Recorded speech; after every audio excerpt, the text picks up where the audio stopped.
Are they going to be able to get somebody up here? Well, of course, ma'am. We're coming up to you. Well, there's no one here yet, and the floor is completely engulfed. We're on the floor, and we can't breathe. Okay. And it's very, very, very hot. Okay. All I see is smoke. Oh, please I'm going to die, aren't I? No. Say your... I'm going to die. Ma'am, say your prayers. And we're gonna think positive because you got to help each other get off the floor. I'm going to die. No, it's so hot. I'm burning up. Hello! Help! Hello, ma'am? Help!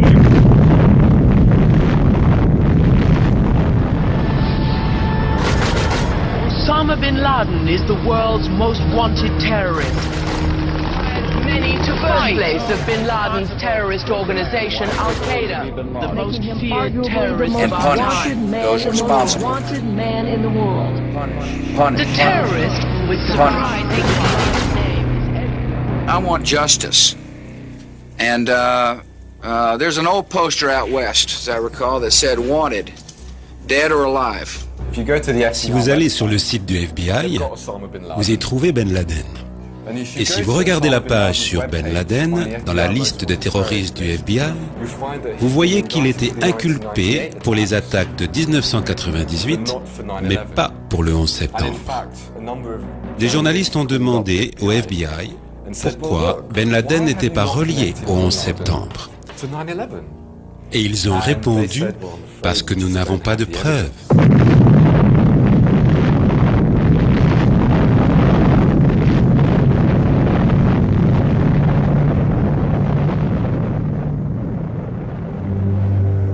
And that's just the beginning.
Le 11 septembre 2001, je travaillais chez Eurobrokers. Nos bureaux étaient au 84e étage de la tour sud, la deuxième à être frappée par un avion. Je travaillais sur mon ordinateur et à 8h46, il y a eu un gros boom.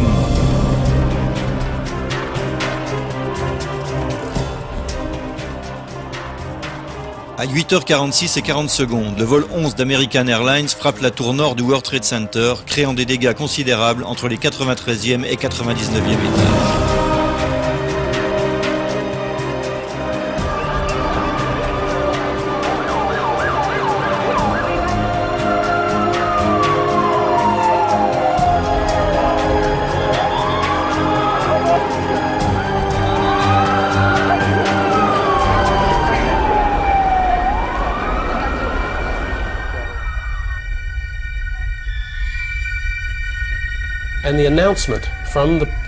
Puis il y a eu l'annonce de l'autorité portuaire. Votre attention, le bâtiment 2, le nôtre, est hors de danger. Inutile d'évacuer le bâtiment 2. Quelques minutes plus tard, je parlais avec Bobby Cole. Et Bobby m'a dit qu'il avait descendu 8 ou 10 étages, qu'il avait entendu l'annonce et qu'il était remonté. Alors qu'il me racontait ça, boum, boum, une double explosion. Et notre bâtiment a été secoué. À 9h03, le vol 175 de United Airlines percute la tour sud.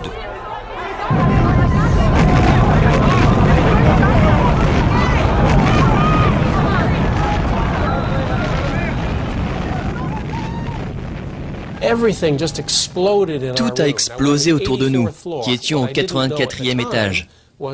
J'ignorais que le deuxième avion s'était encastré au 78e. Nous étions donc 6 étages au-dessus du crash.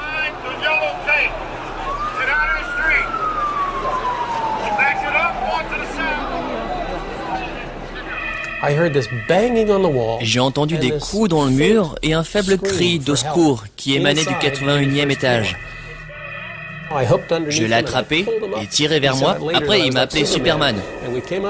Je suis tombé en arrière, sur le dos, et cet inconnu est tombé sur moi et il m'a embrassé. Après ça, on s'est relevé et j'ai dit « Allez, on rentre ».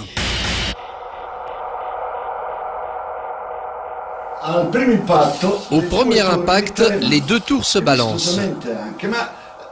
Mais tout de suite, elles reprennent leur position structurelle. Pourquoi? Parce qu'elles ont été conçues pour résister à de tels chocs.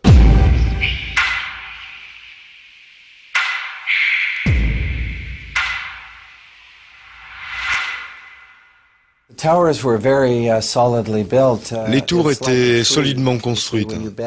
C'est comme un arbre qui est fait de fibres interconnectées. Vous voyez, quand l'arbre se balance, les fibres gèrent le mouvement.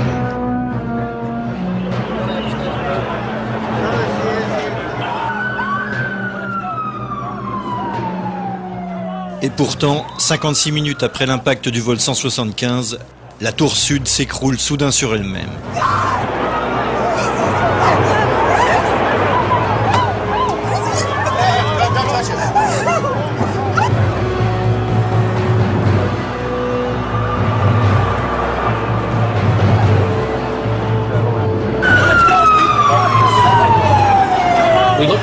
On s'est retourné et on a regardé la tour qu'on venait de quitter.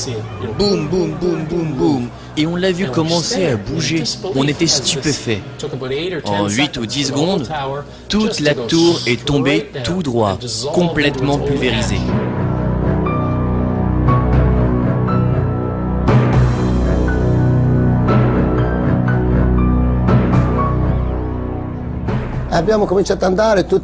Alors qu'on essayait d'entrer, des gens sautaient.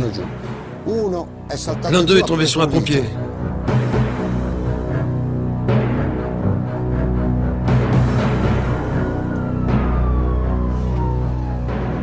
À 10h28, la tour nord s'effondre elle aussi.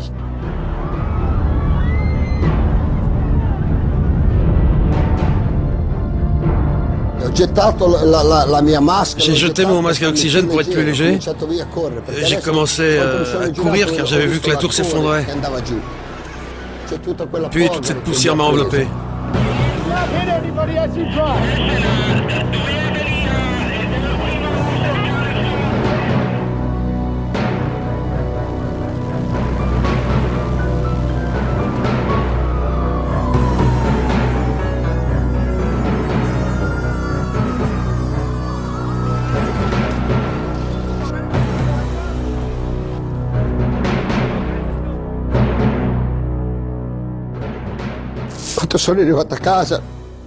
Quand je suis rentré chez moi, tous les miens étaient là. J'avais beaucoup de chance d'être à la maison avec ma famille. Beaucoup de mes amis n'ont pas pu rentrer.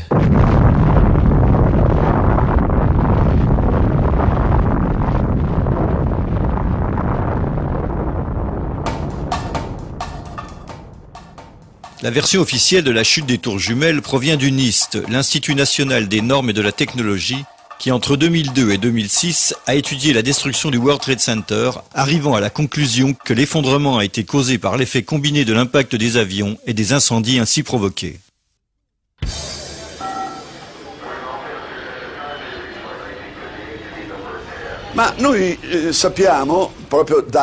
Mais nous savons, selon les constructeurs, que ces tours pouvaient probablement résister à l'impact de plus d'un avion.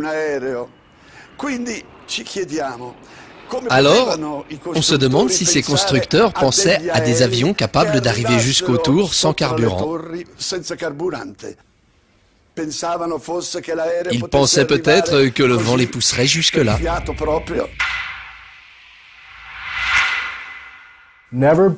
Que ce soit avant ou après le 11 septembre, jamais le feu n'a fait s'effondrer une tour d'acier. En 2005, à Madrid, il y a eu un énorme incendie. Un gratte-ciel a été ravagé par les flammes. C'était une torche enflammée qui a brûlé pendant 20 heures. 20 heures consécutives. Mais au final, la structure porteuse est restée intacte. Le gratte-ciel ne s'est pas effondré.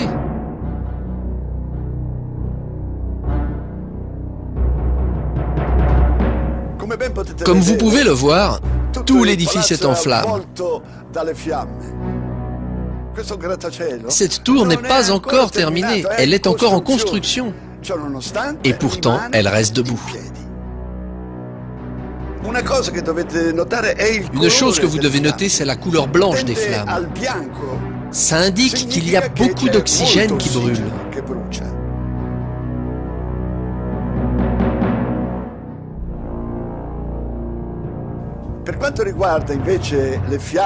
Par contre, les flammes émanant des tours à New York sont d'un rouge sombre. Et la fumée est noire. Les feux qui brûlaient dans les tours avaient une fumée gris foncé, très lourde, presque noire. Cela indique un feu qui manque d'oxygène. Et bien pourtant, 55 minutes plus tard, toute la tour s'effondre.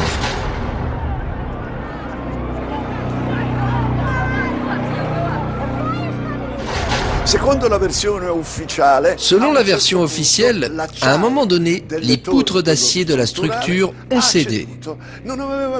Elles avaient perdu la capacité à résister qu'elles avaient au début. Et tout cela à cause de la chaleur, une immense chaleur. Et puis, quelque chose d'étrange. Parce qu'à un moment, on a su que quelqu'un a réussi à descendre du haut de cette tour, tout en traversant la zone des feux les plus violents. Et il est arrivé tout en bas. Comment a-t-il réussi ? Je ne sais pas. Quand j'ai regardé en bas, je n'ai pas vu de flammes et j'ai senti qu'il fallait descendre jusqu'à ce que les flammes nous arrêtent. Et quand on est arrivé au 78e étage, le mur était fissuré et il y avait des flammes qui léchaient ce côté du mur comme ça. Pas de brasier violent. Le feu devait manquer d'oxygène juste là, à l'intérieur. On est arrivé au 74e étage et là, tout était normal. De l'éclairage, de l'air frais qui venait d'en bas. La température dans la tour n'était donc pas si élevée, comme le confirme la présence de cette femme dans la zone même de l'impact.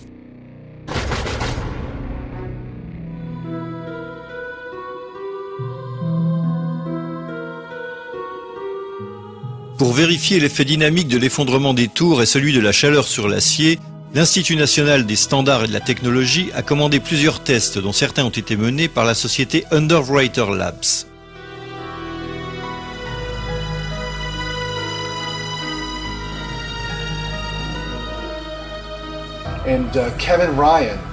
Kevin Ryan est l'ex-employé d'Underwriters Laboratories, qui avait publiquement contesté le rapport du NIST.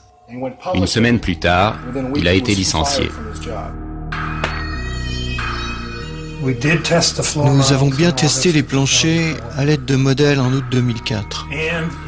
Et ces tests ont réfuté la théorie principale de l'effondrement, dite de la pile d'assiettes.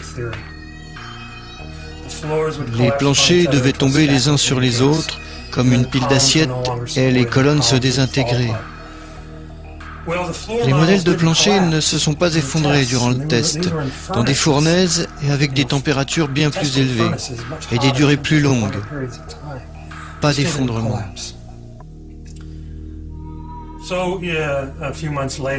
Des mois plus tard, le gouvernement a publié une mise à jour indiquant non seulement que les planchers ne se sont pas effondrés, mais que les examens des prélèvements dans les zones incendiées avaient prouvé que les températures étaient très basses.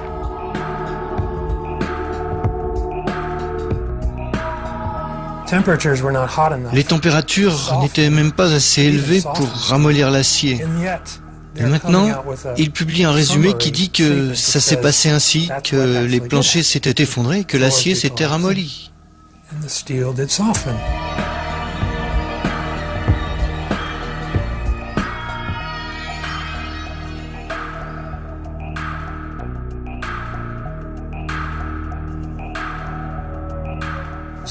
Ils ont minimisé ou ignoré les résultats et ils ont tout saisi dans un ordinateur. Grâce aux ordinateurs, le NIST a pu contourner le problème. La théorie de la pile d'assiettes est devenue celle du fléchissement concave. Selon l'Institut, la chaleur a affaibli les planchers qui ont fléchi. Puis les murs extérieurs des tours se seraient incurvés au point qu'ils ne puissent plus soutenir le poids au-dessus, provoquant l'effondrement des structures. Leur théorie finale est basée presque entièrement sur des images de synthèse, et l'ordinateur lui-même est inaccessible. Ils ne nous ont pas permis de l'examiner. Après une investigation de plus de 18 mois, j'ai trouvé qu'ils ont contredit les résultats de leurs tests. Et ils ont aussi manipulé les paramètres des tests. Et ils ont doublé une chose, divisé par deux une autre. Par exemple, ils estiment le carburant des avions à 13 tonnes. La FAA dit qu'en moyenne, c'est plutôt 6,5 tonnes. Ils l'ont doublé. Pour leur simulation, ils ont doublé la durée d'exposition des poutres au feu. 90 minutes au lieu de la vraie durée connue, 45 ou 50 minutes.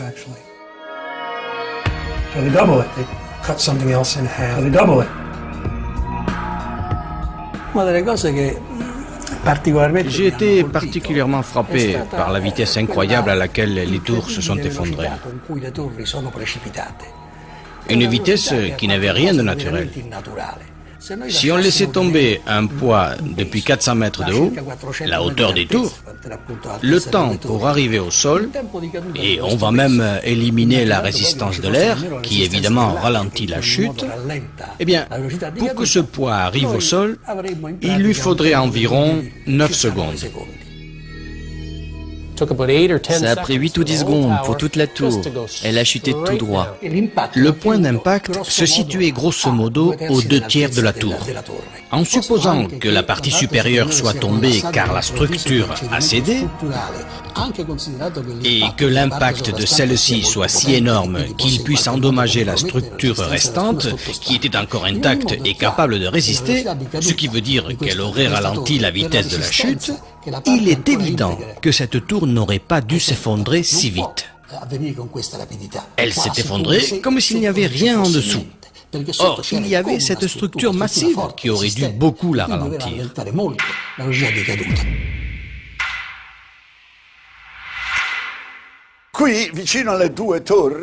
Ici, près des deux tours, il y en a une autre assez grande.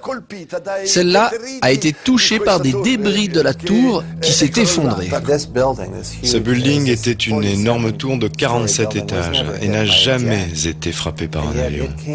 Mais elle s'est écroulée le même jour, 7 heures après la chute de la deuxième tour, 7 heures plus tard.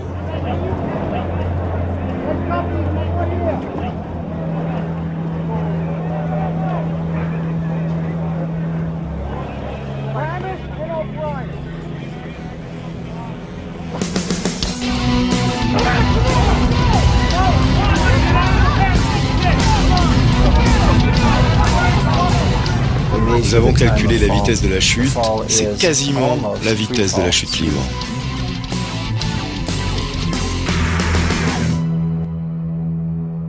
La chute de la tour nord inflige de gros dégâts et de nombreux incendies dans le bâtiment 7. Pourtant, même la version officielle les juge insuffisants pour expliquer la chute. Mais alors pourquoi cet effondrement total à la vitesse de la chute libre?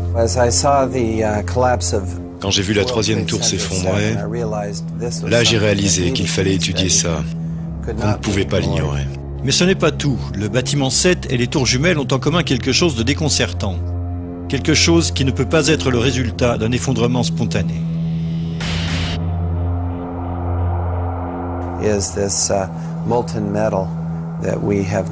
Nous avons donc étudié avec soin ce métal fondu trouvé dans les débris des trois tours. Et il y avait ces flaques de métal sous les décombres des tours jumelles et du bâtiment 7. Une expertise métallographique a été faite par un institut spécialisé qui a examiné la structure d'une poutre récupérée à Ground Zero. À la sortie des décombres, la partie la plus enfouie de ces poutres semblait, disons, fondue. C'est un phénomène qui est vraiment difficile à expliquer car les températures, selon les meilleures estimations, étaient de l'ordre de 800 degrés. Or, pour faire fondre une poutre d'acier, il faut environ 1600 degrés Celsius. 1600 degrés? Mais comment?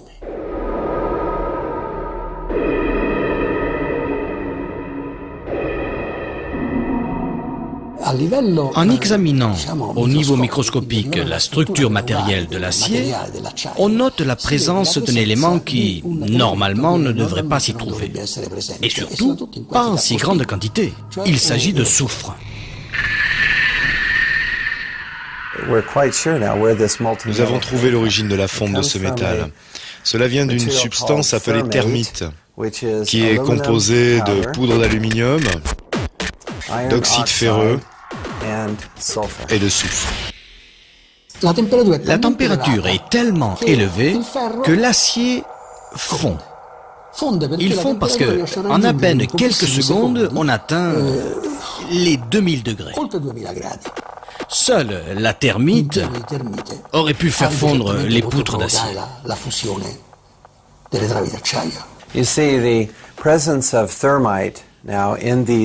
La présence de termites dans ces édifices pour les démolir laisse entendre que quelqu'un a dû placer cette termite près des colonnes d'acier afin de les sectionner.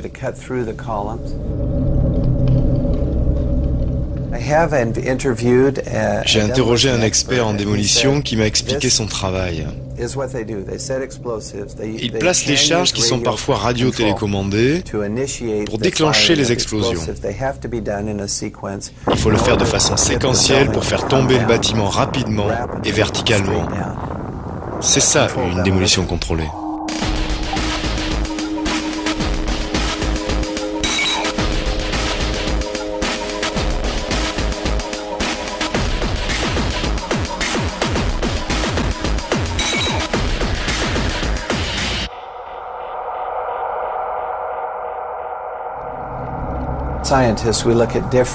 En tant que scientifique, on étudie les diverses hypothèses, les différentes explications, et on regarde toutes les données afin de trouver la plus adaptée. Vous devez examiner l'ensemble de l'image.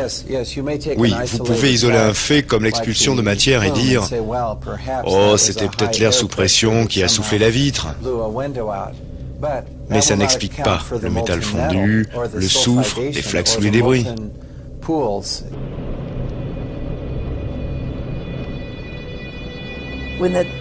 Quand la tour sud s'est écroulée, elle a soufflé mon appartement qui se trouvait juste en face, le World Trade Center.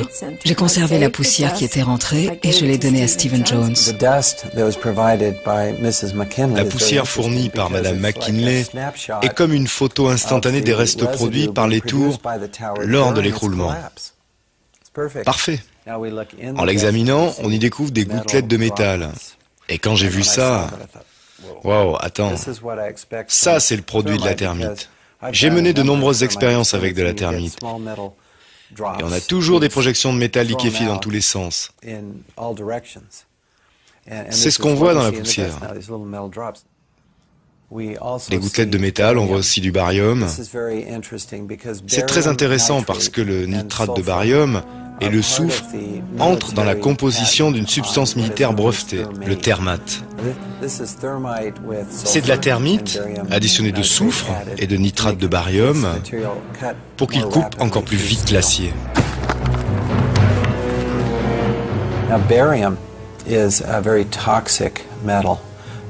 Le barium est un métal très toxique. Il est donc très curieux d'en trouver ici et dans les concentrations que nous avons constatées. Et sa présence dans la poussière indique très clairement, à mon sens, que la formule militaire de la thermite a été utilisée.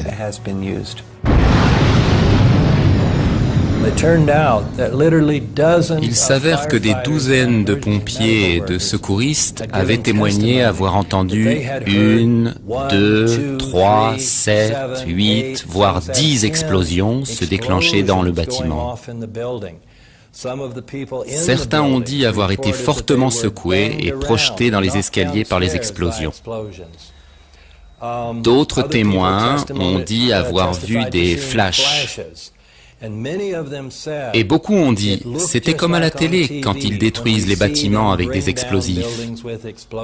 On voyait des flashs, on entendait les bruits. C'était pareil. J'ai travaillé 20 ans au World Trade Center comme gardien. Je faisais le ménage. Il y avait 6 niveaux de sous-sol. Les prestataires de services se trouvaient au premier sous-sol, le B1. Je me trouvais là à 8h46 quand on a entendu un boum. Une explosion si forte qu'elle nous a jetés en l'air.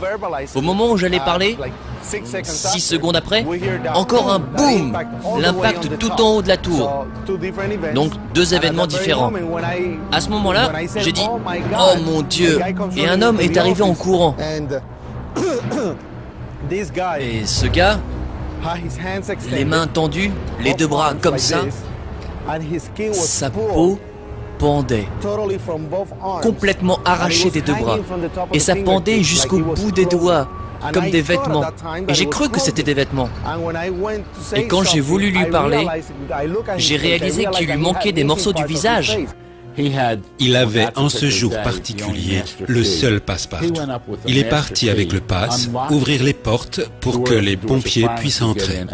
Lui-même a sorti 15 ou 20 personnes. Donc j'ai ouvert les portes des cages d'escalier pour que les gens puissent se sauver. Willie est devenu un héros reçu à la Maison-Blanche. Nous avons une photo de George Bush qui reconnaît l'héroïsme de Willie. On a entendu plusieurs explosions. J'ai demandé aux pompiers, c'est quoi ces explosions? Et ils ont dit, peut-être le gaz dans les cuisines. Les cuisines étaient électriques, donc ça n'avait aucun sens. Une explosion énorme. J'ai entendu une énorme explosion, la plus grande de ma vie. Énorme. J'entendais de puissantes explosions au rez-de-chaussée. C'était très mystérieux. Des explosions qui semblaient être au rez-de-chaussée plutôt qu'en haut. Ça ne fait aucun doute pour moi que ces bâtiments, selon les lois de la physique, n'auraient pas pu s'écrouler sans l'aide d'une bombe. No! When I hear another explosion. No! I think it's a bomb. Willie a viré de 180 degrés dans cette affaire, bien que le président Bush l'ait traité en héros. Or, Willie l'attaque en justice. Bush, Cheney et d'autres sont accusés de meurtre. Il ne le fait pas pour l'argent, parce que cela lui a déjà tout coûté. Willie a déjà perdu sa maison, son travail. Son objectif est de découvrir la vérité.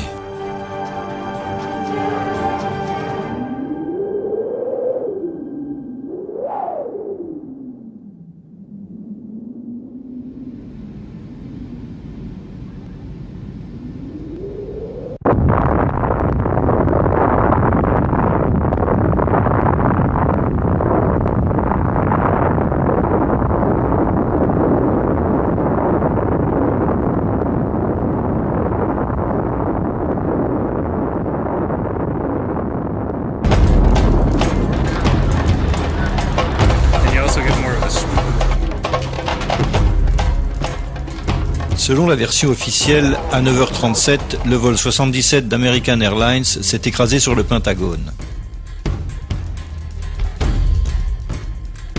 Ces images rares montrent le site juste après l'impact et avant l'effondrement de la structure, 1 heure plus tard.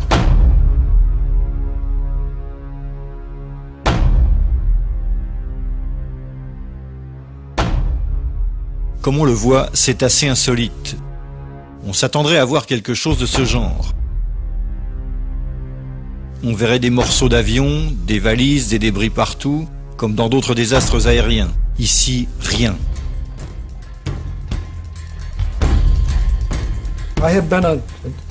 J'ai été sur place lors d'enquêtes sur des accidents dans l'US Air Force.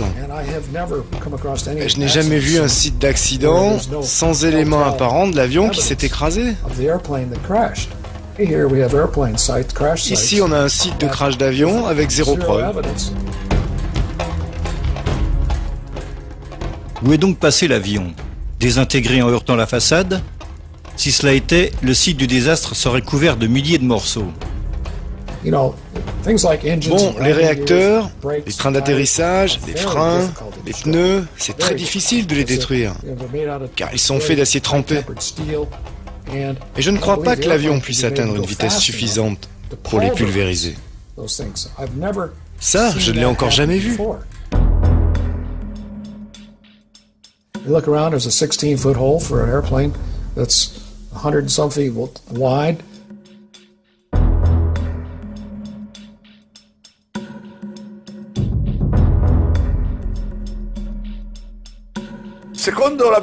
Selon la version officielle, ce Boeing 757 d'American Airlines a disparu dans ce trou de 5 mètres. J'insiste, de 5 mètres de diamètre.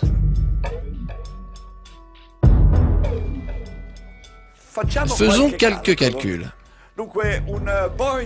Un Boeing 757, avec ses ailes, bien sûr, fait 38 mètres de large. 38 mètres. Et quand on regarde la hauteur avec la queue, il fait 13 mètres et demi de haut. Faire passer cet énorme avion dans un trou de 5 mètres me semble un peu difficile. En plus, sur cette photo, on voit 2 rangées de fenêtres. Elles auraient dû être détruites par les ailes. Elles sont intactes, même pas cassées. Longtemps, les militaires ont ignoré les questions posées par de nombreuses personnes qui contestaient la version officielle. Quand le journaliste français Thierry Messant a publié l'effroyable imposture, ont vu le jour des explications des plus surréalistes, comme celle qui voulait que l'avion se soit vaporisé à cause de la vitesse et du choc du crash. On invoquait alors la théorie de la vaporisation de l'avion. La chose très étrange est la disparition de divers éléments de ce Boeing. D'abord, les 2 réacteurs et les ailes. Où sont-ils? Vaporisés? Cependant, on nous dit que la carlingue est restée intacte, qu'elle a traversé le mur extérieur du Pentagone et qu'elle est sortie de l'autre côté tout en détruisant des colonnes.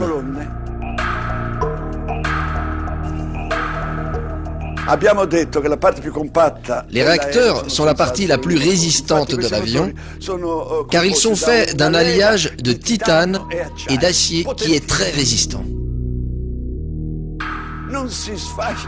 Il est si résistant qu'il ne s'évapore même pas à 3000 degrés. Eh bien, nous devrions voir, au moins dans ce mur, 2 trous laissés par les réacteurs. Non. Les 2 trous que nous devrions y voir n'y sont pas. Il n'y a aucune trace de l'impact des ailes sur le Pentagone, comme sur la tour nord, où l'on voit le contour de l'avion incliné à 25 degrés. On voit bien le contour de la carlingue et des réacteurs. C'est une inclinaison de 25 degrés, avec l'utilisation des dièdres. On discerne clairement le contour de cet avion-là, mais on ne voit rien de tel au Pentagone.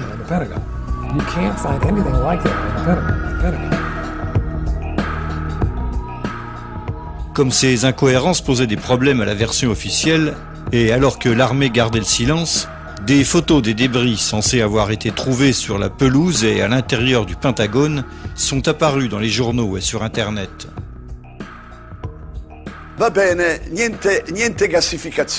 Bon, d'accord, pas de vaporisation. Et comme ça, ils ont avancé une nouvelle théorie qui explique que pour que l'avion rentre dans ce trou de 5 mètres, il aurait à un moment donné replié ses ailes comme le fait une libellule, tout ça rentrant dans le trou, et regardez-moi ça! Le réacteur et d'autres morceaux sont là-dedans. Une de mes fonctions à l'armée, c'était responsable de l'interprétation des images, afin d'en obtenir des renseignements scientifiques et techniques pendant la guerre froide. Je mesurais des équipements militaires soviétiques à partir de photos. C'était mon travail. Je vois le trou dans le Pentagone, et je vois la taille d'un avion censé avoir heurté le Pentagone. L'avion ne rentre pas dans ce trou-là.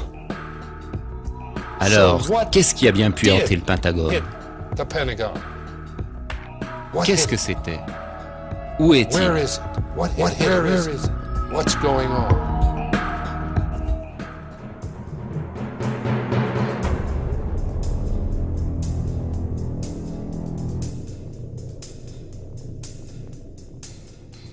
Le général Arnold, le matin même, tout de suite après l'impact présumé, a ordonné à l'un de ses pilotes de chasse de survoler le Pentagone pour observer ce qu'il voyait et de lui transmettre directement son rapport.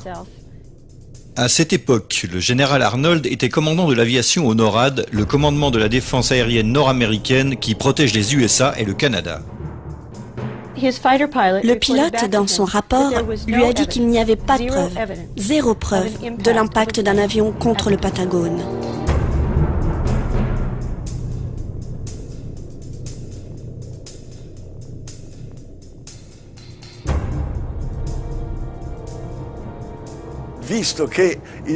Comme le Pentagone était en possession de 86 enregistrements vidéo différents et complets, pourquoi alors ne les ont-ils pas montrés aux gens qui avaient des doutes?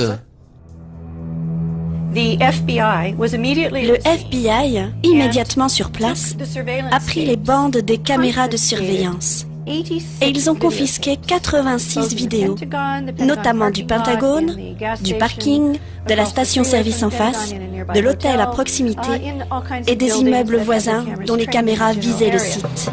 Les autorités militaires ont longtemps refusé de montrer des images de l'impact du vol 77. Mais en 2006, le ministère de la Défense a dû céder aux demandes d'information, révélant ainsi 4 vidéos.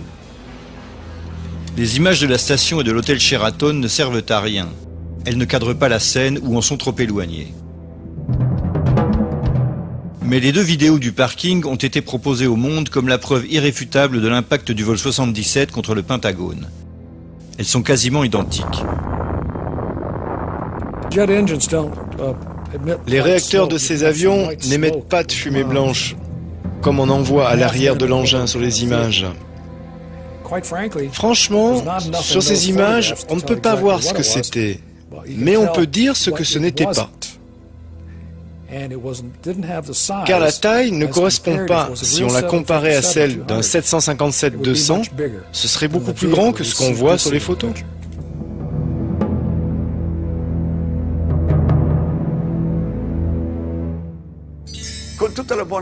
Avec la meilleure volonté, parvenez-vous à voir un avion ici?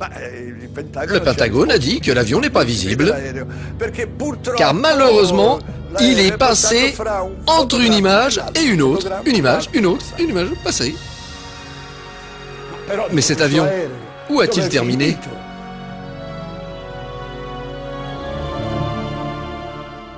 Comme l'atteste l'agent du FBI Jacqueline Maguire, une seule caméra a filmé la scène et a fourni les images que l'on vient de voir.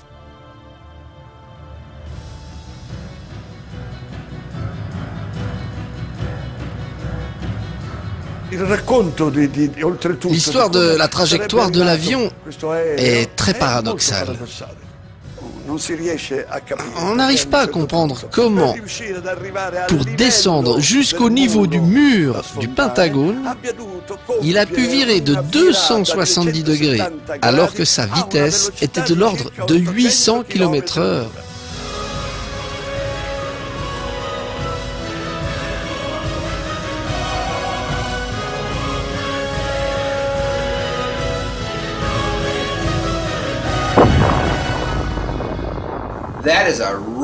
C'est vraiment une manœuvre très difficile. Et je vous affirme qu'un pilote expérimenté, avec des milliers d'heures de vol, aurait probablement besoin de 10 à 20 essais. Un pilote vraiment doué, probablement 10 ou 20 fois, avant d'être capable de réussir cette manœuvre. Un 757 n'est pas conçu pour faire ça. Un 757 est conçu pour être un paquebot de croisière volant. Ce n'est pas acrobatique. On ne fait pas ça avec un avion de cette taille. Quand les contrôleurs aériens à l'aéroport de Dulles l'ont vu virer sur le radar, ils ont cru voir un chasseur. Car il n'y a que les chasseurs militaires qui peuvent faire ça. On peut les piloter à distance. Ils ont d'autres capacités. Ils sont vraiment conçus pour pouvoir faire ce genre d'acrobatie.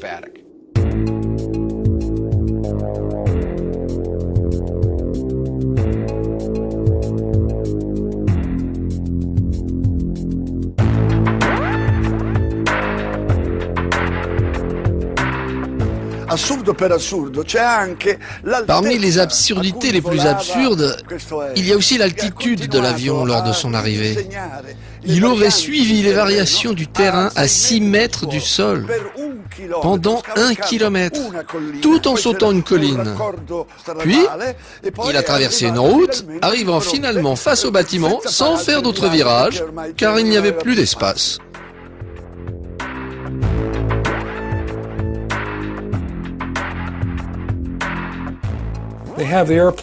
Selon leur histoire, la vitesse du vol 77 était de 850 km/h. Et vous ne pouvez pas aller aussi vite pour une trajectoire plane aussi basse. À haute altitude, c'est possible, vous pouvez aller aussi vite, mais pas si près du sol. L'air est trop dense. I challenge any pilot anywhere. Give him a Boeing 757, tell him to do 400 knots 20 feet above the ground for half a mile. Can't do. It's aerodynamically impossible. Alors leur explication du crash au Pentagone, ça n'a aucun sens.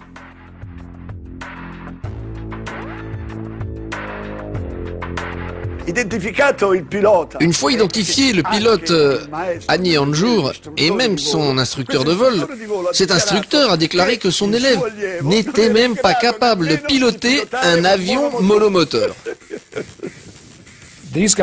Ces gars n'avaient pas d'expérience, même si l'avion en avait été capable.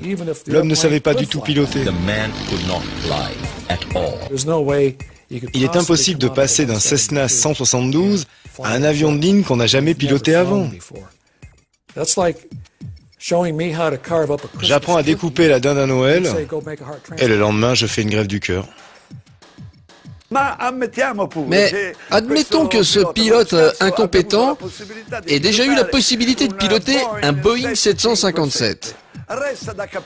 Reste à comprendre comment ce pilote a pu violer l'espace aérien le plus protégé du monde.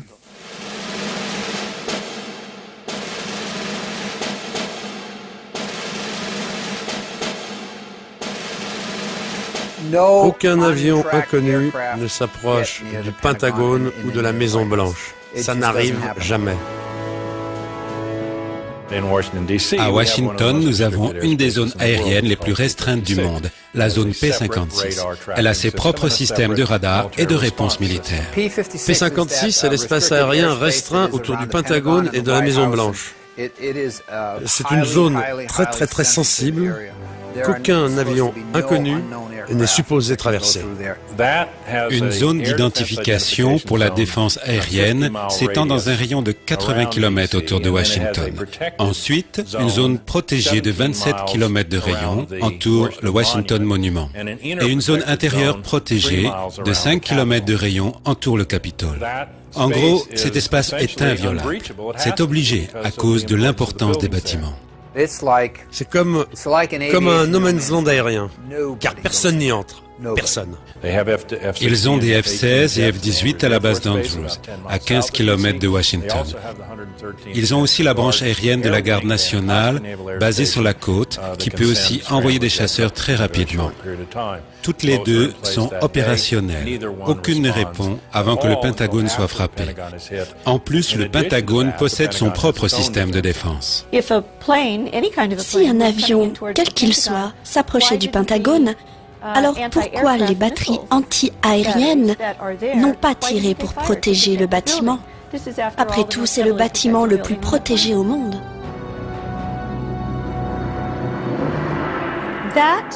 Cet avion devait être un avion militaire, parce que seuls ces avions-là émettent le signal d'identification ami ou ennemi, appelé système IFF. Et seul un avion militaire serait autorisé à s'approcher. Le radar de la défense militaire reconnaît deux systèmes de radar. Il s'agit des transpondeurs de l'aviation civile et de l'aviation militaire. Le transpondeur militaire s'appelle IFF. Et les avions civils ne sont pas équipés de transpondeurs IFF. Ils n'en ont pas le droit. Bon, si un avion 757 d'American Airlines était près du Pentagone, par exemple, s'il avait éteint son transpondeur, il n'avait pas de transpondeur militaire IFF. C'était donc une cible. Une cible, dès son entrée dans cet espace-là. Il aurait dû être abattu. Ce que je vous décris, c'est le non-respect des procédures de base commis le même jour par la FAA, le NORAD, le P-56 et le Pentagone au milieu d'une attaque terroriste connue depuis 9h05. Ça n'a pas de sens. Personne n'y en. Après tout, c'est le bâtiment le plus protégé du monde. Ça n'a aucun sens. Le Pentagone symbolise notre puissance militaire dans le monde. Elles l'ont attaqué. Et à ce jour, on ignore toujours s'ils ont utilisé un avion ou un missile. Notre gouvernement ne nous le dira jamais. Il faudra juste attendre que les Français nous l'expliquent.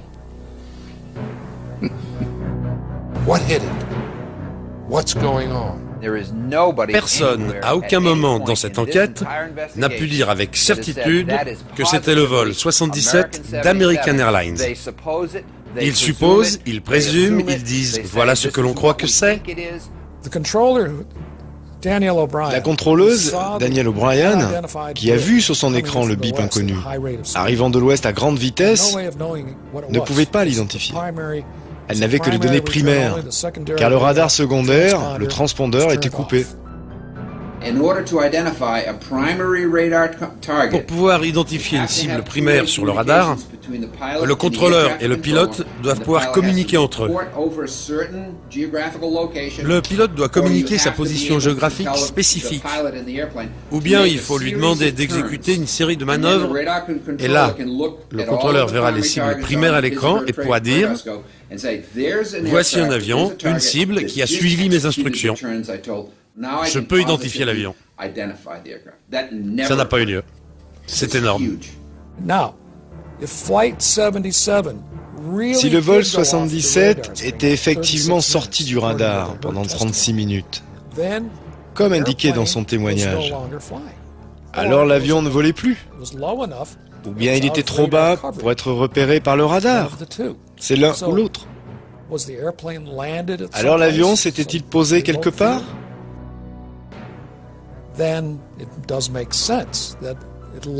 Dans ce cas-là, c'est normal qu'on l'ait perdu pendant 36 minutes. Mais en dehors de ça, il y a très peu d'explications. À la lumière de tout ce que nous avons vu et entendu, il semblerait que la version officielle ne soit pas entièrement adéquate. Nous voulons que les faits nous soient expliqués et surtout qu'ils soient correctement analysés. Nous voudrions que quelqu'un nous explique enfin la vérité. Les États-Unis dépensent chaque année 892 milliards de dollars pour défendre leurs citoyens et leur territoire. C'est le pays le mieux protégé du monde, selon le président Bush. Pourtant, Le 11 septembre, le cœur de l'Amérique a été attaqué depuis le ciel. 3000 Américains sans défense ont été tués dans leur propre ville. Si j'avais siégé à cette commission qui étudiait le 11 septembre, l'unique question que j'aurais posée, à laquelle le NORAD n'a jamais voulu répondre clairement, était pourquoi les chasseurs n'ont-ils pas décollé automatiquement dès les premiers détournements?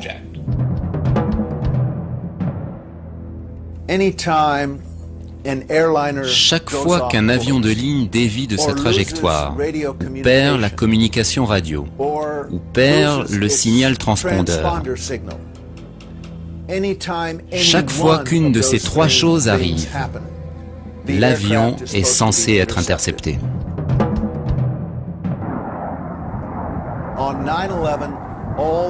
Le 11 septembre, ces trois conditions étaient réunies. Et pourtant, il n'y a pas eu d'interception. Ces avions ont circulé entre 20 et 90 minutes, sans jamais être interceptés. Nous sommes en contact direct avec nos collègues de la défense aérienne, reliés en permanence par cet appareil, à écran tactile. On a juste à appuyer ici, sur une touche, pour envoyer l'appel, et dans ce cas, l'opérateur à la défense répond directement. Il répond en 2 ou 3 secondes, et on peut ainsi échanger des informations.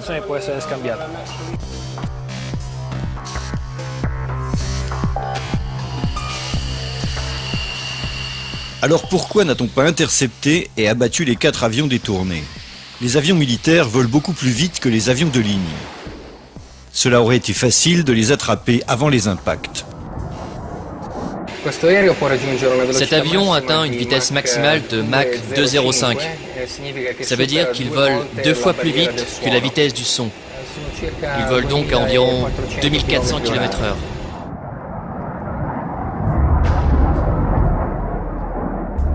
Au nord-est des États-Unis, il y a 16 bases aériennes militaires. Alors pourquoi les Boeing n'ont-ils pas été interceptés? Selon la version officielle, la défense aérienne n'a pas été prévenue à temps par les contrôleurs de l'aviation civile. Un des plus grands mensonges accuse les contrôleurs d'incompétence. Quand nous perdons un avion, nous agissons. On ne reste pas là à traîner. Non. On suit la procédure.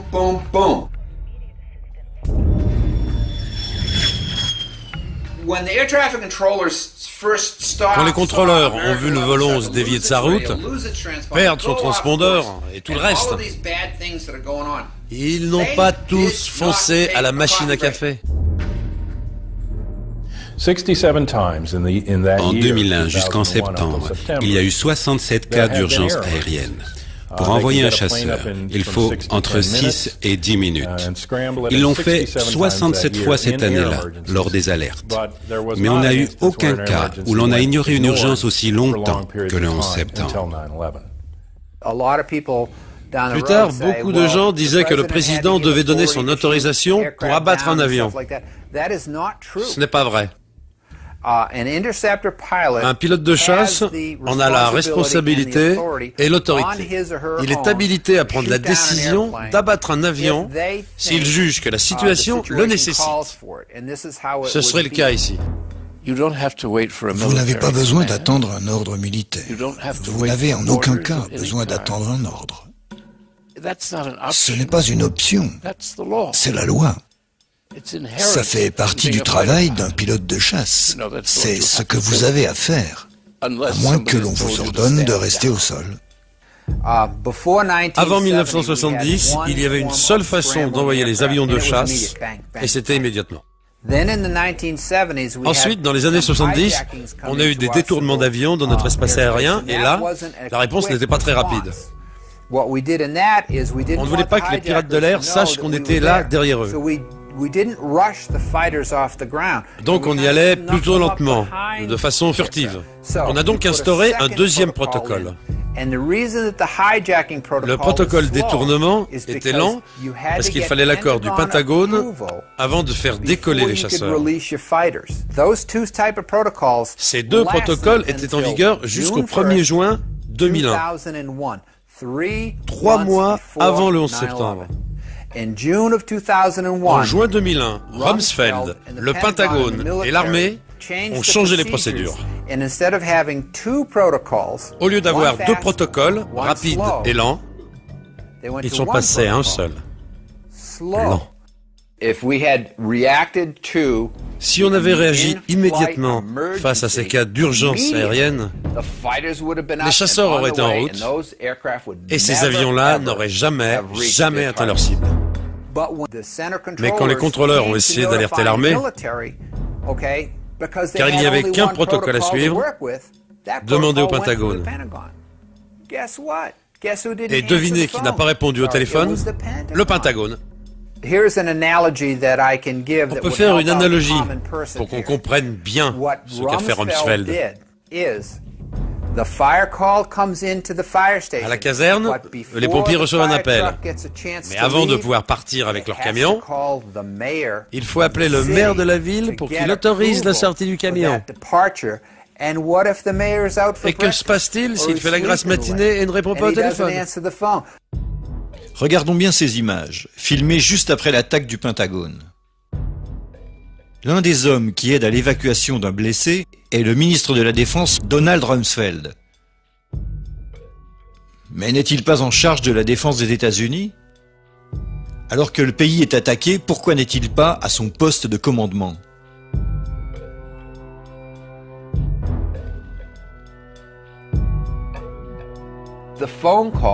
Le téléphone sonnait au Pentagone, on cherchait à joindre l'armée, et les militaires étaient là à se dire « Ne décrochez pas, non, ne décrochez pas, c'est pas la peine ».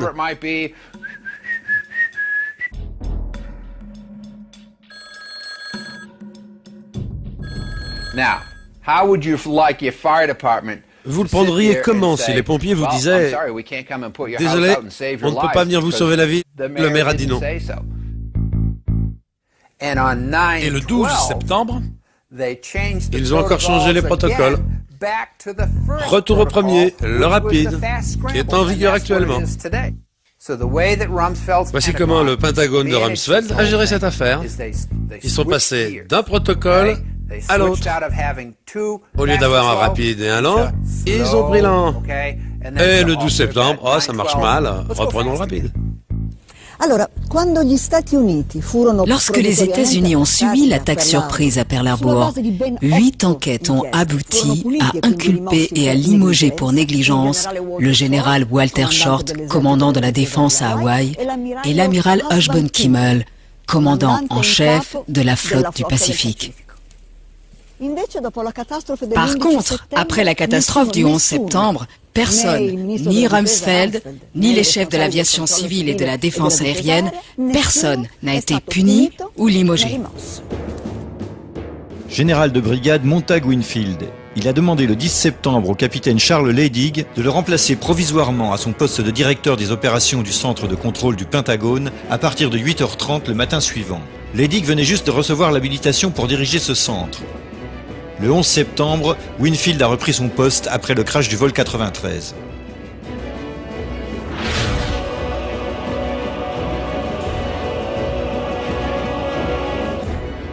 Capitaine Charles Leidig.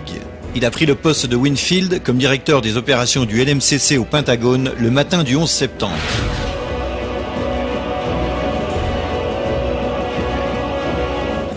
Général de brigade David F. Worley Jr. Il dirigeait la base aérienne d'Andrew à proximité du Pentagone le 11 septembre.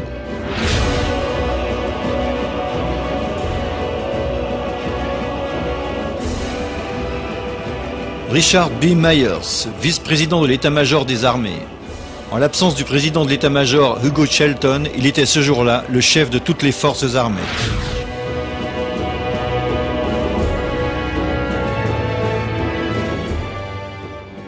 Le 14 septembre, après seulement 3 jours d'investigation, le FBI déclare qu'il sait tout sur les pirates de l'air. We have, in the last 24 hours, taken the manifests and used those as an evidentiary base, and have talked to many of the families of the victims, and have successfully, I believe, identified many of the hijackers on each of the 4 flights that went down. Prenons le cas du crash de Lockerbie. Il a fallu 2 ans avant de pouvoir inculper quelqu'un. 2 ans. Ici, en 3 jours, le FBI a fourni les noms des responsables sans avancer la moindre preuve de leur présence à bord de ces avions.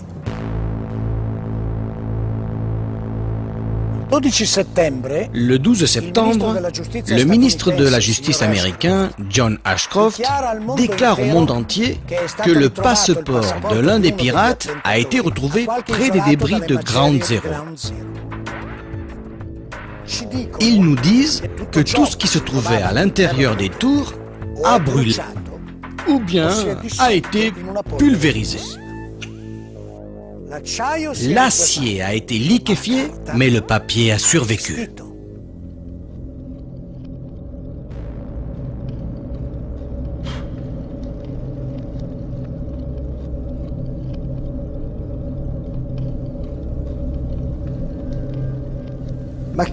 Mais qui étaient-ils réellement, ces pirates de l'air? La version officielle dit que 15 des 19 pirates étaient originaires d'Arabie Saoudite, qu'ils se sont formés en Afghanistan et qu'ils étaient des fondamentalistes musulmans, des musulmans fanatiques.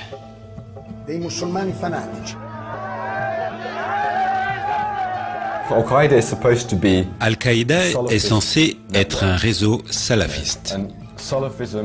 Le salafisme est un courant extrêmement puritain de l'islam, qui demande de suivre à la lettre les préceptes du prophète Mahomet.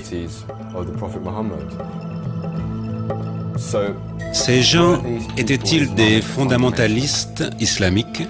Les preuves indiquent que non. Mohamed Atta n'était pas un fondamentaliste. Ils buvaient tout le temps, du vin, de la bière, des alcools forts, tout le temps. Et ils avaient des quantités énormes de cocaïne. Mohamed et toutes les personnes qu'il fréquentait, ils étaient tous sous ou défoncés, l'esprit déjanté.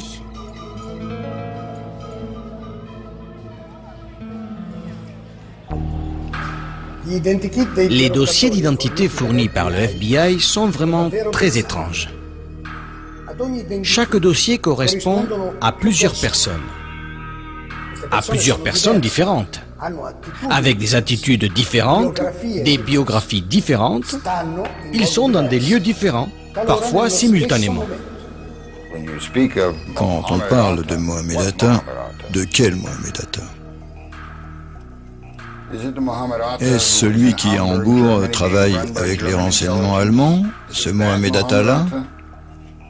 Est-ce le Mohamed Atta qui apparaît à Venise, en Floride, qui est un haut lieu de l'Agence nationale de sécurité, celui qui prend des cours dans une petite école de pilotage pour apprendre à piloter des petits monos et bimoteurs, des Cessna, et dont le colocataire est Charlie Voss, un ancien pilote de la CIA, qui livrait des armes au Nicaragua et repartait avec de la cocaïne. Ce Mohamed Atta-là, est-ce le Mohamed Atta qui a parlé à son père le 12 septembre, selon un article de Newsweek qui a interviewé son père au Caire? C'est celui-là? Est-ce le Mohamed Atta qui va au Shukrum Bar à Hollywood, en Floride, qui se drogue à la cocaïne, se saoule à la vodka, et qui, quand on lui demande de régler sa note, répond « Je bosse pour une compagnie aérienne américaine. Tu penses que je ne peux pas payer ?» Puis il dit « Je nique Dieu. » Ce n'est pas le comportement d'un fanatique islamique qui est sur le point de mourir en martyr.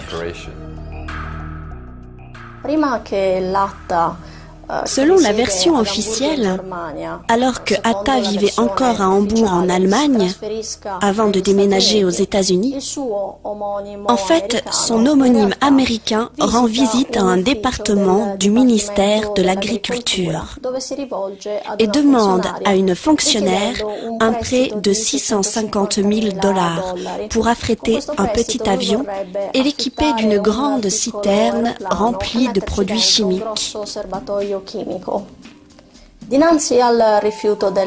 Comme elle refuse de lui accorder ce prêt, il menace alors de lui trancher la gorge. Puis, il lui dit qu'il est pilote chez American Airlines. Il jette sur le bureau des billets de banque et demande des informations sur le système de sécurité des tours jumelles. Il essaye même d'acheter l'affiche du Pentagone qui se trouve sur le mur du bureau. Puis enfin, il s'en va. Est-ce le comportement d'un membre d'une cellule dormante ou plutôt celui de quelqu'un qui veut qu'on se souvienne de lui?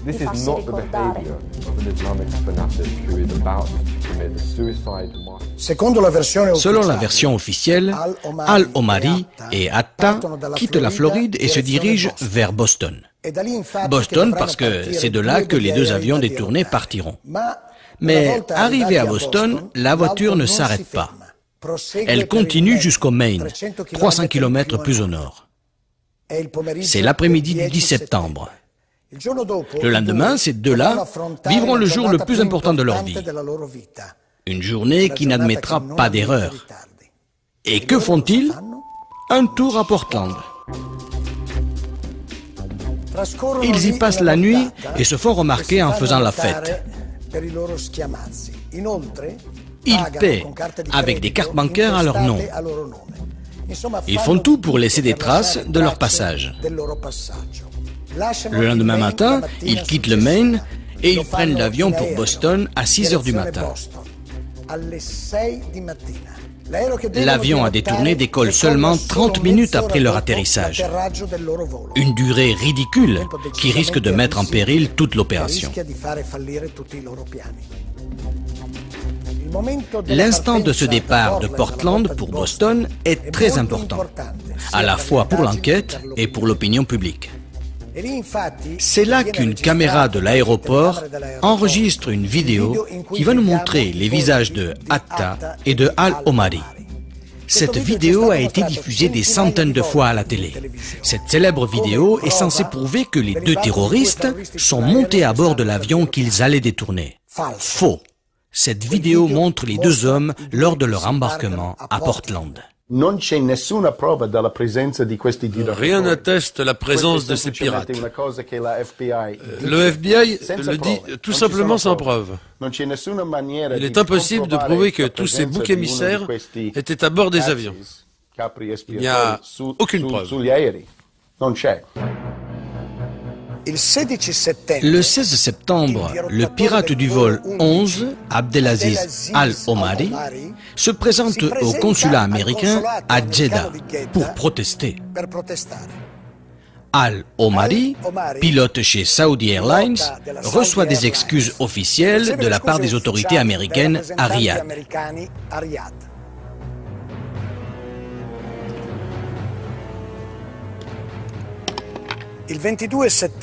Le 22 septembre, Walid al-Shehri déclare aussi qu'il est vivant.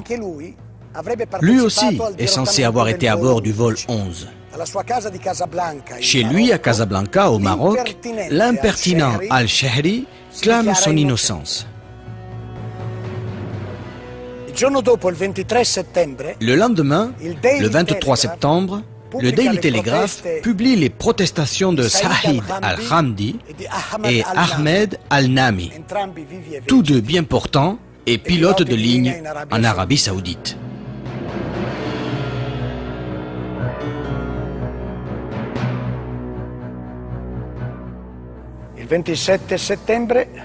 Le 27 septembre, CBS retrouve Salem al-Hazmi. Selon le FBI, il est mort dans le crash au Pentagone. Mais curieusement, il s'obstine à mener une vie en Arabie Saoudite, où il travaille dans une usine pétrochimique.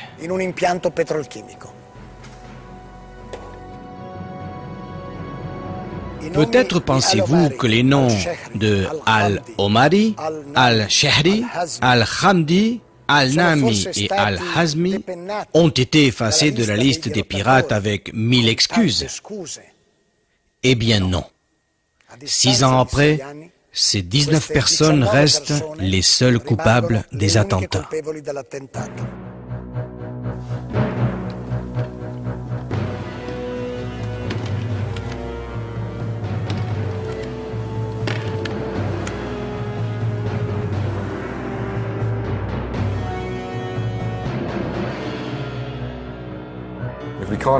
Si l'on n'identifie pas les coupables, l'enquête est bancale. Poser cette question n'a rien à voir avec la théorie du complot. Ça souligne en fait le côté ridicule de cette enquête criminelle, car ils ne savent pas du tout qui est derrière ces attentats. La question de base dans une enquête criminelle est « qui l'a fait ?»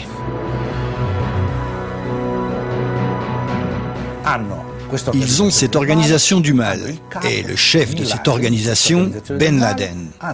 Ils ont ce réseau secret dans les grottes afghanes. On dirait le scénario d'un film de James Bond. La première vidéo de Ben Laden, qui a été divulguée et utilisée par les médias pour suggérer un aveu de sa part, cette vidéo est très problématique. On l'a analysé et constaté qu'il s'agissait d'une fraude pour de nombreuses raisons. Pour prendre un exemple basique, Oussama Ben Laden porte une bague en or. La loi islamique proscrit aux hommes de porter de l'or. Pourquoi le chef d'un mouvement militant salafiste porte-t-il une bague en or? Ça n'a pas de sens. La vidéo en question qui a été trouvée en Afghanistan dans des circonstances très suspectes, soi-disant dans une maison abandonnée par Al-Qaïda, est remise en cause pour plusieurs raisons. Par exemple, une télé allemande a fourni une traduction complètement différente de celle des enquêteurs américains. Ils ne revendiquent pas leur rôle dans les attentats du 11 septembre. Ils parlent tout simplement de ce qui s'est passé le 11 septembre. De nombreuses autres vidéos de Ben Laden sont faites en réalité avec une personne que l'on voit parler et une bande-son qui ne correspond pas, ou bien qui correspond très peu à ce qu'on lit sur les lèvres. Il m'arrive souvent que les gens me demandent « Mais comment pouvez-vous contester la version officielle alors que Ben Laden lui-même a dit plus d'une fois à la télé « C'était moi ». Eh bien, je vais vous raconter un petit épisode. Je dis que je dois vous le raconter parce que nous avons les images, mais nous ne pouvons pas vous les montrer, car les auteurs de ces images nous l'ont interdit. En qualité de membre de la Commission Sécurité et Défense au Parlement européen, j'ai été invité l'été 2005 à une présentation d'un document PowerPoint organisé par le Centre d'études stratégiques de Washington. Il s'agissait de voir ce qui se passerait en Europe si Bruxelles était victime d'un attentat nucléaire. 50 000 morts, 100 000 blessés, le nuage qui se répand, la réaction des capitales occidentales. Et tout d'un coup, pendant la présentation, sur l'écran, apparaît Oussama Ben Laden, qui revendique l'attentat nucléaire contre le siège de l'OTAN à Bruxelles. Je dois dire que tous les députés, moi compris, ont été stupéfaits. Des experts américains du Centre des études stratégiques de Washington étaient là. Puis un député a pris la parole et leur a dit « Vous venez de nous faire aujourd'hui la démonstration explicite que l'image d'Oussama Ben Laden peut être manipulée à volonté. »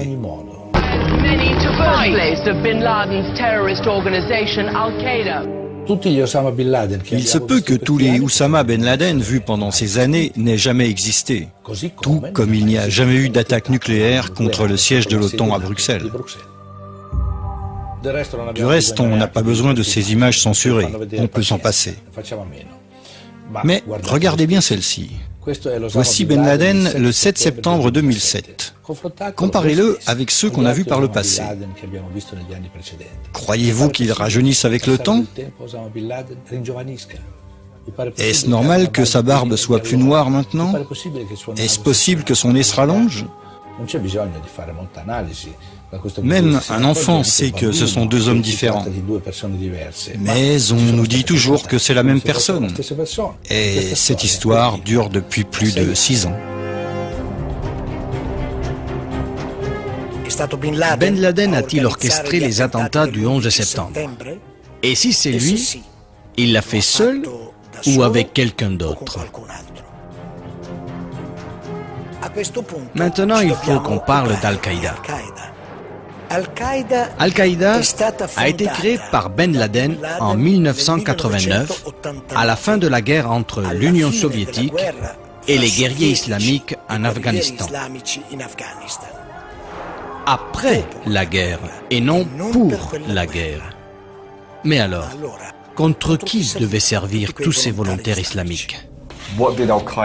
Que voulait dire Al-Qaïda à cette époque-là? C'est très intéressant. Robin Cook, ancien ministre des Affaires étrangères britannique, a confirmé dans le Guardian qu'Al-Qaïda était un terme inventé par la CIA. Inventé pour désigner une base de données des Moudjahidines recrutés et formés par la CIA. Et il a raison. En arabe, pour dire base de données, on ajoute juste ce mot, Al-Qaïda Malouma. Al-Qaïda veut dire la base et Malouma veut dire les données. Ensemble, ça fait base de données. Al-Qaïda est factice. Al-Qaïda n'est pas une organisation, c'est juste une étiquette. Il n'y a pas d'organisation Al-Qaïda. C'est une liste de participants à la guerre d'Afghanistan dans les années 80. Al-Qaïda n'est rien. C'est seulement un fantoche créé par les propagandistes occidentaux pour montrer le grand mal au public.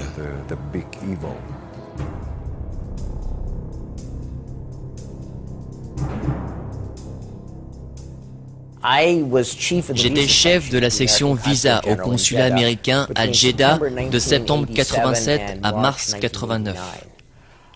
Au final, une partie de mon travail concernait, appelons-le, le programme Visa pour terroristes. Se présentaient alors au consulat des gens recrutés par la CIA et son agent Oussama Ben Laden, et qui allaient aux USA pour suivre des formations terroristes ou pour être récompensés ou débriefés sur leur activité en Afghanistan. J'ai pensé qu'ils apprenaient à faire des ravages et à renverser des gouvernements. Après la guerre froide, on a multiplié les relations avec Al-Qaïda. Al-Qaïda a été contrôlé de diverses manières, directement et indirectement.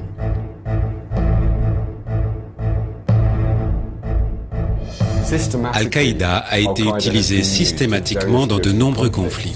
Par exemple, de 1992 à 1995, nous avons le conflit en Bosnie.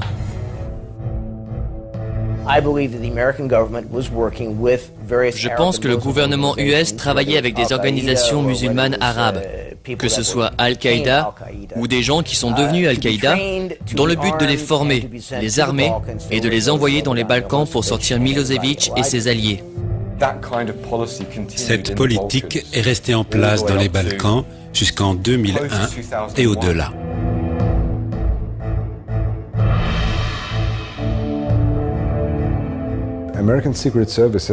Les services secrets américains qui ne faisaient que livrer des armes pendant la guerre, après la guerre, ont alors embauché les Moudjahidines sans emploi. C'est un fait confirmé par de nombreux témoignages de Moudjahidines recueillis par des tribunaux allemands. Ils ont été embauchés par des sous-traitants du Pentagone, notamment par la société privée MPRI, compagnie professionnelle de ressources militaires. MPRI est une société privée, mais en fait elle fonctionne comme une sorte d'arme secrète de l'armée US. Ils emploient plus de généraux 4 étoiles sous contrat que le Pentagone lui-même. Si le Pentagone a un sale boulot à faire et doute de pouvoir obtenir les fonds et l'accord du Congrès, il confie ce travail à cette société privée. Au début de l'été 1999, MPRI a installé ses Moudjahidines en Bosnie, dans les Balkans, notamment au Kosovo, pour soutenir leur armée terroriste, l'UCK. Ils ont été embauchés et payés tous les mois. Beaucoup de Moudjahidines utilisés en Bosnie ont joué un rôle dans les grandes attaques terroristes des 5 dernières années. Si on regarde le 11 septembre, 5 des 7 Arabes impliqués dans l'opération sont des anciens Moudjahidines employés en Bosnie. 5 sur 7. Personne n'en parle. Comme le savent tous ceux qui ont déjà demandé un visa pour entrer aux États-Unis, il faut fournir des informations extrêmement détaillées.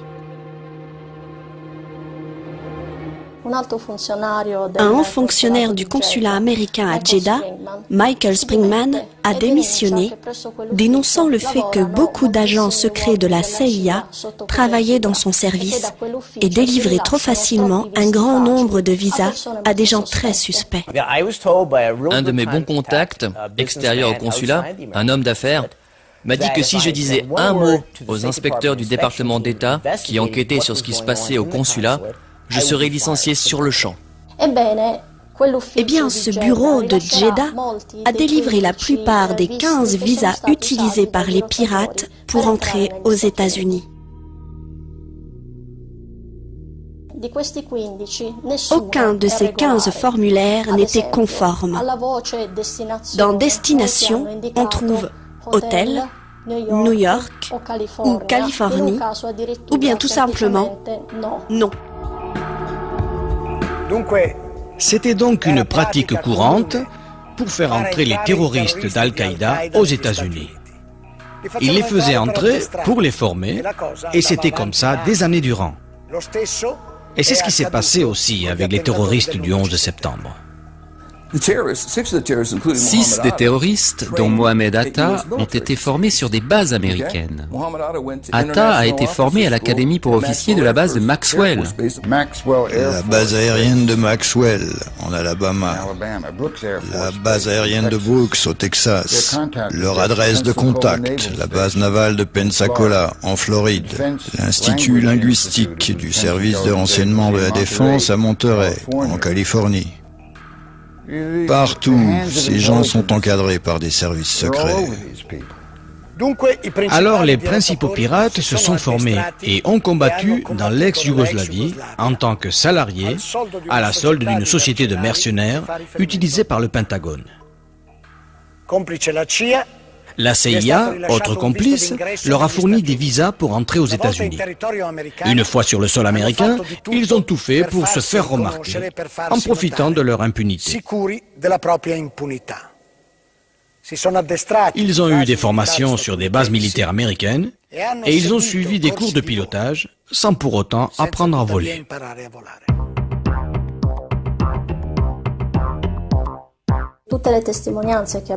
Tous les témoignages concernant ces cours de vol indiquent qu'ils étaient incapables de piloter même un petit avion léger. Par exemple, Mohamed Atta a loué un petit avion à une école de vol, mais il n'a même pas réussi à le faire décoller. Il l'a planté là, sur la piste, et s'en est allé. Pour les 2 autres pilotes, leur instructeur Rick Gaza a déclaré aux enquêteurs et à la presse qu'il ne comprenait pas comment ces 2-là avaient pu manœuvrer un avion car selon son expression, ils étaient comme 2 parfaits idiots.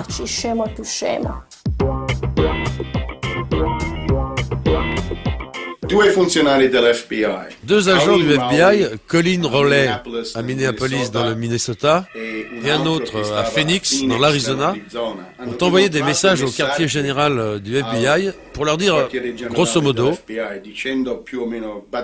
attention, nous avons noté que de nombreux Arabes sont en train de s'inscrire dans des écoles de pilotage. La première personne d'une école de pilotage qui contactait le FBI prenait un grand risque, car à ce moment, elle dénonçait un client qui paye. Et ces écoles de pilotage dépendaient en quelque sorte des pilotes étrangers. Malgré cela, elle dénonce un client. Cette personne est très suspecte. Une longue liste d'indices indiquait que Moussaoui était un terroriste. Il voulait apprendre à décoller, mais pas à atterrir. Je n'ai jamais vu de ma vie une personne aussi étrange voulant apprendre à voler.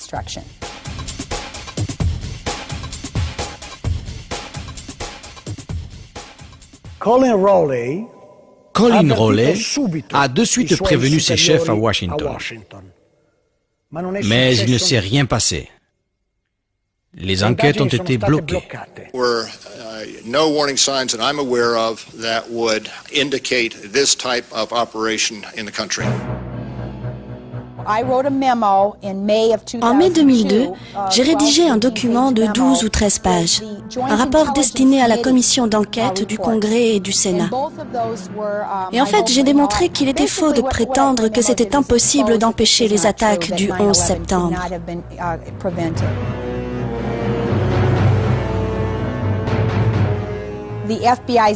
Pendant l'été 2001, le directeur provisoire du FBI, M. Picard, a tenté de briefer le ministre de la Justice, Ashcroft, sur le terrorisme. Par 2 fois. La première fois, Ashcroft n'était pas très intéressé. En fait, en août 2001, le terrorisme était la dernière de ses priorités. Et Ashcroft a même dit à Picard « Je ne veux plus entendre parler de terrorisme ».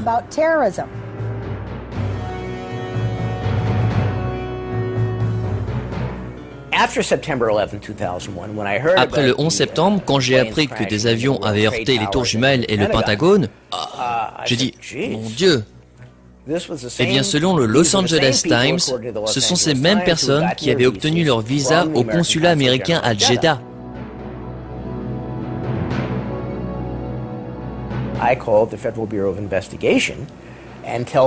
J'ai appelé le FBI et leur ai parlé du programme Visa pour terroristes.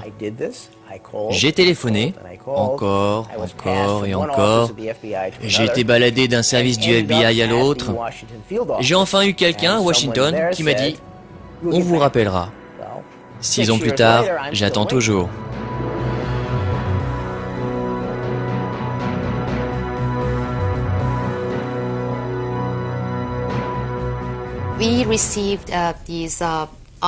Nous avons reçu ces cassettes audio. Elles avaient été obtenues de différentes sources 3 mois avant le 11 septembre par un informateur iranien qui travaillait pour le FBI depuis 10 ans, depuis 1991 ou 1992.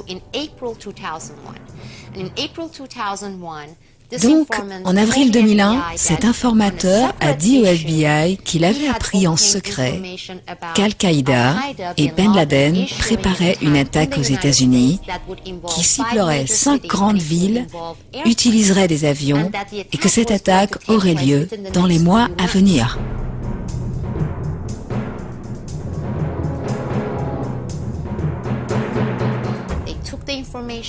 Ils ont pris l'information, ils l'ont jugée importante.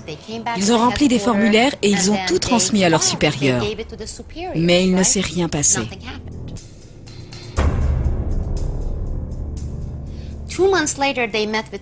2 mois plus tard, ils ont revu leur informateur qui leur a demandé « Qu'avez-vous fait de l'information que je vous ai donnée ?» parce qu'elle provient de sources fiables. Ils lui ont dit « On a transmis aux supérieurs, sauf que rien ne s'est passé. Personne n'a rien fait. » En 1996, on a découvert aux Philippines, dans l'ordinateur de Ramzi Youssef, le plan Bojinka. Il s'agissait de détourner des avions pour les exploser sur le Pentagone, la Maison-Blanche, le Capitole, le siège de la CIA et les tours jumelles. Le Pentagone avait mené, en octobre 2000, un exercice avec les pompiers locaux pour simuler un crash d'avion sur le Pentagone et évaluer leur réponse et comment ils feraient face. Ce n'était pas une idée farfelue venue de nulle part. not only expected it, they prepared for it.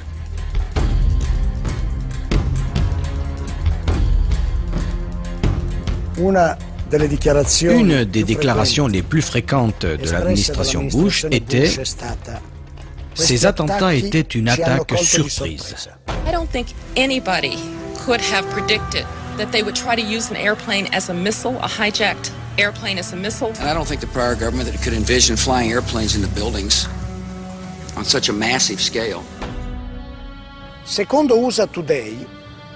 Selon le USA Today, de 1999 à 2001, l'aviation militaire états-unienne, 4 fois par an, menait des exercices où il s'agissait de simuler des détournements d'avions de ligne par des terroristes. Les cibles choisies, les tours jumelles et le Pentagone.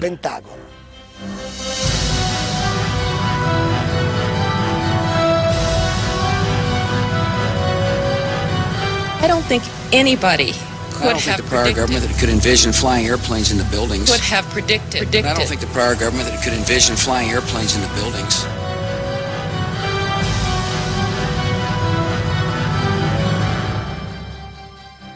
Le 11 septembre 2002, le New York Times a écrit « Un an après cet événement, le public a eu moins d'informations sur les circonstances qui ont coûté la vie à 2801 personnes en pleine journée au sud de Manhattan que les gens n'en ont eu en 1912, quelques semaines après le naufrage du Titanic. » 5 ans après cet article, ce qui s'est passé ce jour-là reste un mystère. Je suis Bob McIlvaine de Philadelphie en Pennsylvanie. J'ai perdu mon fils Bobby, alors âgé de 26 ans, le 11 septembre 2001. Il venait de commencer un nouveau travail chez Merrill Lynch.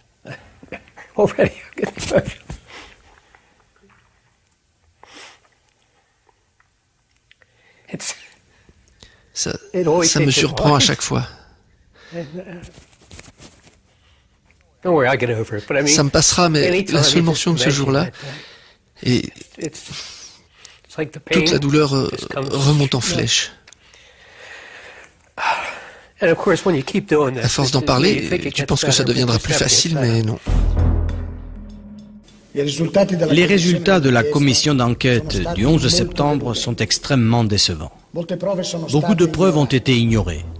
Beaucoup de témoins n'ont pas été contactés ou entendus. Le rapport final laisse de côté beaucoup de points cruciaux. Quelques jours avant le 11 septembre, Mohamed Atta a reçu une énorme somme d'argent. Environ 100 000 $, qui lui avait été envoyé par un agent secret pakistanais. C'est un scandale car la commission d'enquête du Congrès américain n'a jamais interrogé cette personne.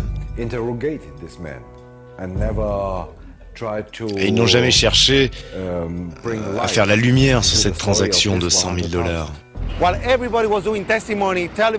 Tous les témoignages passaient à la télé. Tout le pays regardait. Le mien, c'était à huis clos. Pourquoi ils ont fait ça? Je leur ai dit qu'il y avait des explosions, que des gens ont été brûlés avant l'impact de l'avion, que ces gens étaient vivants et disponibles et prêts à témoigner. Quelle surprise de voir le rapport final publié. Il n'y avait aucune mention. Mon nom ne figure nulle part. Ils n'ont appelé aucun des témoins que j'avais cités, même pas une fois. Vous avez 17 pompiers, 22 survivants, aucun n'a été contacté. Moi, en tant que parent, il faut absolument que je sache qui a assassiné mon fils. La commission ne m'a rien donné. La commission du 11 septembre n'était pas une enquête. Tous les membres de la famille Ben Laden ont été ramassés aux 4 coins des USA et évacués par avion plus vite que la lumière, alors que le Pentagone brûlait encore. Alors on demande à Mueller, qui a autorisé La sortie de ces gens du pays? Quelqu'un au département d'État? Mais qui exactement? Je ne me souviens pas. Je ne me souviens pas. Autre exemple, le général Myers, plus tard dans l'enquête. Une question sur Moussaoui. Vous souvenez-vous avoir reçu des informations sur Moussaoui? La réponse fut « Je ne me souviens pas ». Je ne me souviens pas. Ashcroft, ministre de la Justice. Picard, directeur du FBI pendant l'été, avait témoigné qu'il avait reçu 71 avertissements qu'il se passerait quelque chose pendant l'été. Ashcroft, impassible, a menti. Quel avertissement? On ne s'intéressait pas au terrorisme. No warning signs that I'm aware of. And I don't think the prior government could envision flying airplanes into buildings. Ces personnes ont menti et notre gouvernement les a protégés. Il était évident que ces gens qui témoignaient mentaient. Mueller devrait être en prison, Ashcroft en prison, Condoleezza Rice en prison. I don't think anybody could have predicted that they would try to use airplanes into buildings. Osama bin Laden is the world's most wanted terrorist. Ils ont cette organisation du mal, ils ont son chef, Ben Laden. Ils ont ce réseau secret dans des grottes afghanes. Tonight, the United States of America makes the following demands on the Taliban. Deliver to United States authorities all the leaders of Al-Qaeda who hide in your land.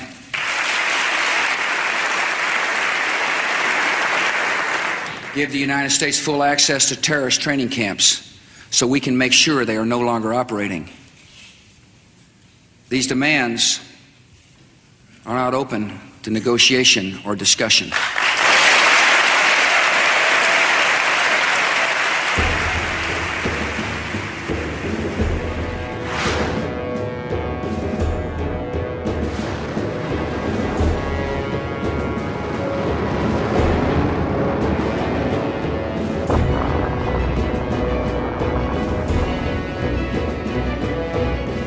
C'est évident qu'ils ne prendront jamais Ben Laden, parce que dans ce cas, tout le monde penserait que la guerre est finie.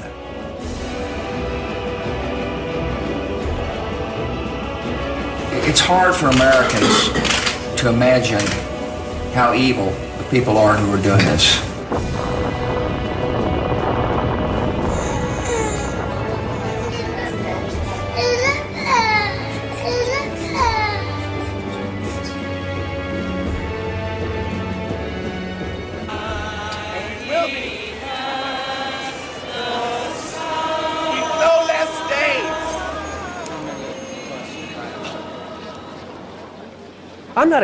Je ne suis pas un conspirationniste.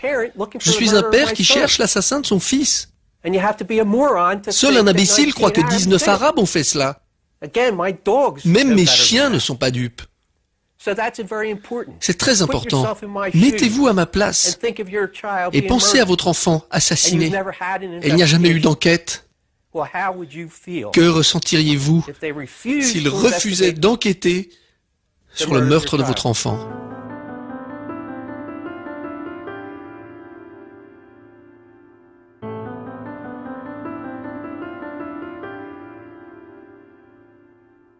Je suis resté chez moi jusqu'à 3 heures du matin.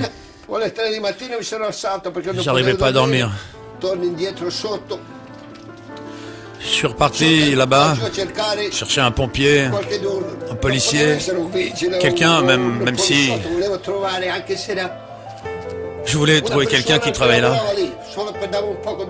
pour me donner un peu de réconfort.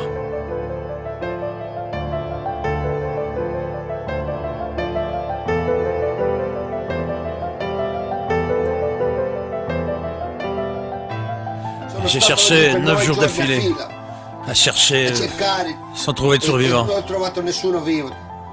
J'y suis allé pendant 1 an et demi. Si j'étais pas là-bas en train de fouiller, c'est que j'étais aux funérailles de quelqu'un. Ils m'ont pris mes amis, ils m'ont pris mon travail que j'aimais tant. Ils m'ont pris ma santé.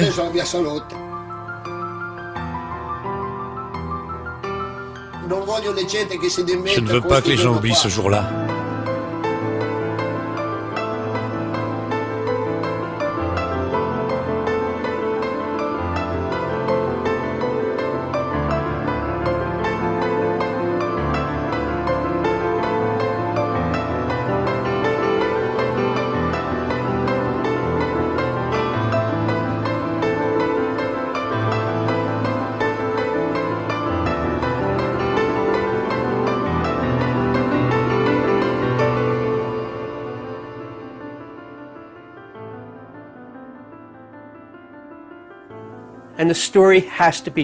Et cette histoire doit être dite. Le problème avec les Américains, c'est comme un gros iceberg. Nous vivons sur la pointe et craignons la sombre vérité de notre histoire. Et c'est de pire en pire. Voici une vérité vraiment sombre qui fera couler tout l'iceberg. Il remontera, j'espère. Mais nous devons connaître la vérité. Sinon, ce pays ne vaut rien. Toute cette histoire, c'est bidon. Et les gens devraient avoir honte de ne pas rechercher la vérité.